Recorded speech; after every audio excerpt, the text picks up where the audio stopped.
दंगल TV के popular show गहना, जेवर या जंजीर में कहानी ने अब एक नया मोड़ ले लिया है। गहना और आयुष्मान की जिंदगी में मुश्किलें कम होने का नाम नहीं ले रही हैं। हाल ही के एपिसोड्स में दिखाया गया कि जब आयुष्मान रेस्टोरेंट में गहना से दूर हुआ, तभी उस पर एक रहस्यमय मानव भेड़िए ने हमला कर दिया। इस हमले के बाद आयुष्मान का स्वभाव पूरी तरह बदल गया है। अब आयुष्मान अपने गुस्से पर काबू नहीं रख पा रहा है और छोटी छोटी बातों पर परिवार के सदस्यों पर भड़कने लगा है। घरवाले आयुष्मान के इस बर्ताव को समझ नहीं पा रहे और सारी गलती गहना पर डाल रहे हैं। हर कोई मान रहा है कि गहना ही सभी समस्याओं की जड़ है।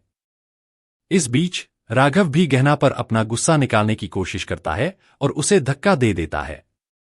यह देखकर आयुष्मान आपा खो बैठता है। हालात बिगड़ने पर बुआजी के कहने पर राघव को गहना से माफी मांगनी पड़ती है, लेकिन राघव यह अपमान सह नहीं पाता और गहना से बदला लेने का मन बना लेता है। दूसरी तरफ शो में बड़ा खुलासा हुआ कि गहना और आयुष्मान को अलग करने की साजिश आलिया ने रची थी। उसने ही उस मानव भेड़िए को अपने पक्ष में किया ताकि आयुष्मान पर हमला हो सके। लेकिन आयुष्मान और गहना का प्यार इतना मजबूत है कि कोई भी उन्हें अलग नहीं कर सकता। आयुष्मान के पिता गहना को अब तक अपनी बहू के रूप में स्वीकार नहीं कर पाए हैं।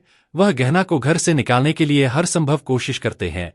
एक झगड़े के दौरान वे गहना को धक्का दे देते हैं, जिसे देखकर पूरा परिवार स्तब्ध रह जाता है। आयुष्मान यह अपमान बर्दाश्त नहीं कर पाता और अपने पिता से भिड़ जाता है। हालांकि गहना स्थिति को संभालने की कोशिश करती है और आयुष्मान को समझाती है कि उसे ऐसा नहीं करना चाहिए था। आखिरकार आयुष्मान और गहना यह फैसला करते हैं कि वे घर छोड़ देंगे ताकि परिवार पर कोई और बोझ न पड़े।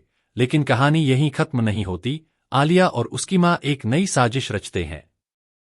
आलिया खुद को पागल साबित करने की कोशिश करती है और उसकी मां आयुष्मान से निवेदन करती है कि आलिया को कुछ दिन अपने पास रखने दें। इसके पीछे उनका असली मकसद आयुष्मान और उसके परिवार को फंसाना है।